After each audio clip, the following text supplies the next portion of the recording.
Taas ng kamay nakanood ng Grand Beaniverse. Tara, pagkwentuhan natin.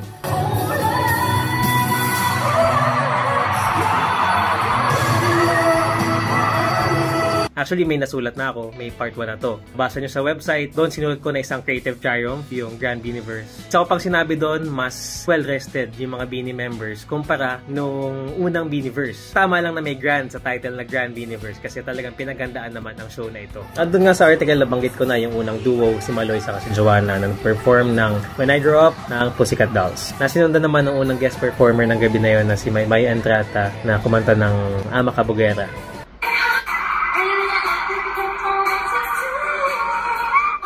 Pagkatapos ng si Stacy naman saka si Aya na nag-DJ pa na lumabas sa stage bago nila pinerform yung kanta ng Destiny's Child, Lose My Breath.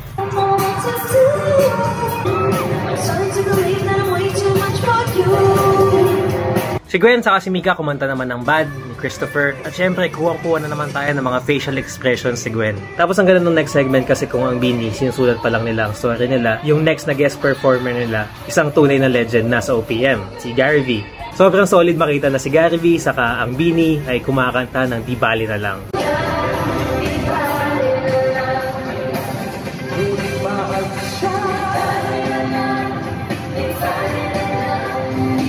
Yung bago pa lang ng Beanie, nakikita ko sila sa ASAP. Kung gaano sila magbigay ng todo-todo kahit rehearsal pa lang. I want to say na sobrang blessed ako na in my lifetime, I still get to work with the #1 all-female P-pop group in the Philippines today. Beanie!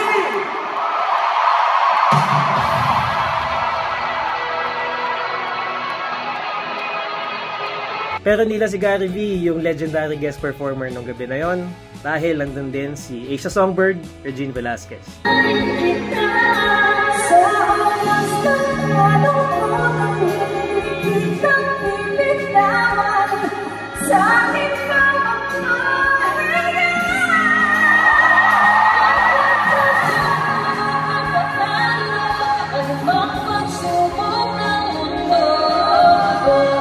Saka nakikita ko na yung mga videos ni Regina, nagpapatawa siya sa audience pag nagpa-perform. At dito ginawa din niya yun.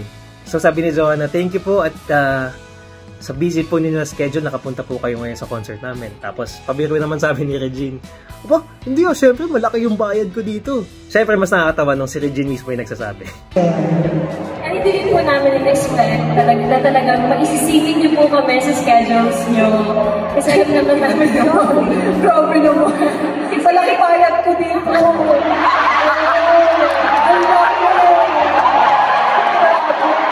And for the final sub-unit of the night, it's Colette and Sheena doing a rendition of Michael Jackson's Billie Jean and Smooth Criminal.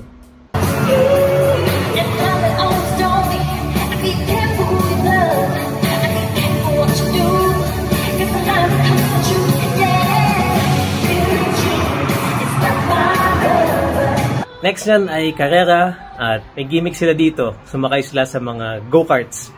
At syempre sabi nga nung kanta, buhay ay di karera, kaya siguro mabagal lang ang takbo ng mga go-karts na to. Pagkatapos na to, commercial segment. Yung sa unang Beaniverse, meron din silang part doon na kinanta nila yung mga jingles nila para sa mga sponsor brands nila. Meron din dito sa Grand Beaniverse. I did enjoy seeing Jollibee run on the stage. So yes, Jollibee, still a charming little bug. Kalikod ko may mga bata sumisigaw, "Burger ang tingin! Burger ang tingin! Burger ang tingin!" Tapos pagkatapos nun, they perform with some of the country's best drag queens. And alam naman natin ang suporta ng Beanie sa LGBT community. Nung summer nga, they performed at Rampa, which is a drag bar in Quezon City. So ngayon, baliktad naman, sila naman ang nag-invite ng mga drag queens sa show nila. At nagkaroon pa nga ng hagis-hagisan.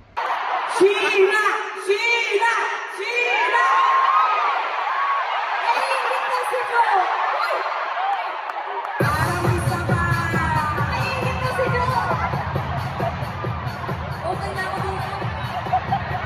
Which I think is something they do in their own shows.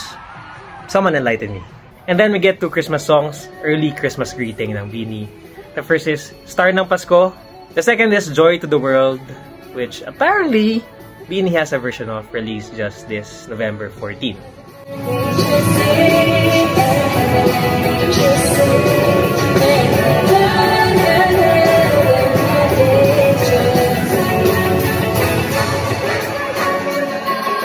next, cherry on top. Tapos syempre, exit muna sila.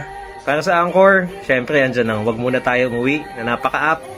At ang closer nila ay salamin. At nung kala nung lahat natapos na, bumaba na yung platform sa stage, ila ulit sila nagpakita. Nakasakay sila sa isang parang sleigh ni Santa Claus. Pero may malaking A na symbol. Tapos inakyat sila doon sa taas. Taas! Hindi naman nabot sa bubong, pero mataas. Tatanong ko ako may video, wala. Nalobat na ako. Pero yun, kinakanta nila, na.